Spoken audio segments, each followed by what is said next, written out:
Let's talk about somebody who's a little bit further down the result sheet than we were expecting to see him based on how he was running. But of course, everybody was making a big deal about Junior's, Dale Earnhardt Jr., that is, his annual return to the Xfinity Series. Although I say that, he's going to be running Homestead in a couple of weeks as well. Yeah, he bumped it up to 2 races this year. Don't let 30th place tell you the entire story, because he was up front on pace, leading laps, and looking like he was at the bare minimum going to be fighting for a top 5 on the back end of a top 5. And then, unfortunately, he had a mechanical issue of some sort. His car literally caught on fire. He had to bring it into the pits, stopped in one of the Toyota pit stalls, had Toyota crew members coming to help get him out. There was a whole burn in his fire suit when he was doing his interview post-race from the care center. Brandon, everybody loves seeing Dale Jr. back in the Xfinity Series, when we get to see him here. And it's great to see him run so well. But I do want to ask you your thoughts on how you view him running up front here and leading these laps.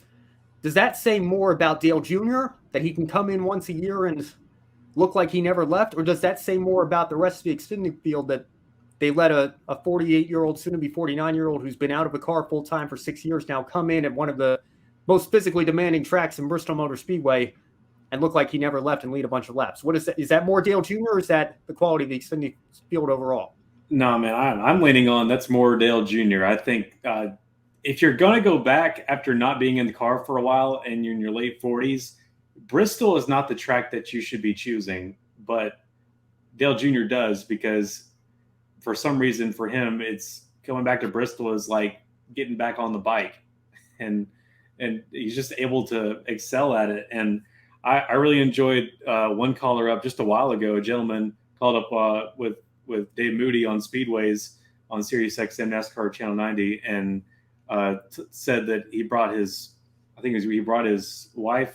It was her first race, and he was talking about, he made a bet with her, like if Dale Jr. wins, he'll get a Dale Jr. tattoo, and he's always been like a Junior hater. Well, he was sweating bullets there for a while in that race, because I really think so. I think he could have won that race. Bristol, if he was able to keep that momentum and get keep his restarts clean, I think he definitely could have been a factor, top 5 or better. But I think he could have took the checkered. I really think that was his race to lose. Had a really good car there before the fire, and I think it's funny that it's almost like what would you do if Dale Jr. his car was on fire next to your pit and you're a Toyota team, like one of those like what ifs, weird out of the blue what if scenarios, like, oh, that'll never happen. But like the Toyotas came out and pulled him out of the car.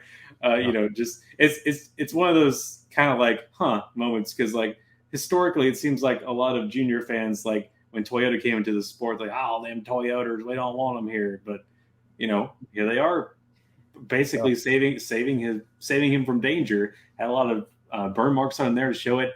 I'd really like to see Dale Sr. seeing that and putting a grin on that mustache. I really think he'd be smiling at that. That was a really great job, and I think he could have won the thing. Yeah, I'm sure he would have been. And Jeffrey as well. You see him down there in 32nd. I'd be remiss if I didn't mention him, because he also had a very strong run going in that Alpha Prime car. And unfortunately, he had a flat tire and some damage take him out of contention there, but was getting more out of that car than I think most people would have expected him to be able to at a track like Bristol. So a solid run for him, unfortunately, that he couldn't draw to a close. But I'll tell you this about Dale Earnhardt Jr. I found a tweet from several years ago, because one of the few things that he and Jeff Gordon never did in the sport was run a Truck Series race. We were at Bristol this weekend. I couldn't help but think, that was where Jimmy Johnson made his one Truck Series start. He talked about wanting to get behind the wheel of a truck at Martinsville and bring Jeff Gordon with him. And then he tweeted out this weekend as well, that he had folks like Jeff Gordon, Jeff Burton text him up, congratulating him on a great run and trying to bring some other former drivers out to do this once a year. And I'm thinking to myself, we always talked about the Truck Series as like the perfect veterans tour, right? So why not check that off your bucket list? Go run a truck in Martinsville Speedway and be able to say you did that. I'd certainly like to see it. I hope he does. It would probably be with Spire, just to guess. It'd probably be in the 7 truck. But yeah, that'd be fun to see too. Yeah. Well, and again, I don't know how much longer he's going to do this. I know there have been some rumors that, this might be his last year or next year might be his last year, but I think the way he ran this weekend, he can do this for another 5, maybe even 10 years for all I care. Great to see him back out there and great to see him running so well and so competitively. Unfortunate that his run came to an early end. Hopefully he can run well at Homestead in a couple weeks and make up for that there. But great to see Dale Jr. back out on the track in the Xfinity Series a couple of times a year, as we've come accustomed to over the last, I guess, 6 years now that he's been out of the Cup Series full time. So great to see him have such a good run. Absolutely. Looking forward to Miami, and maybe this will get some of the buzz around him enough to where I'll do it again. We'll get one more year maybe. Get to 50. Come on, just to 50. There you go.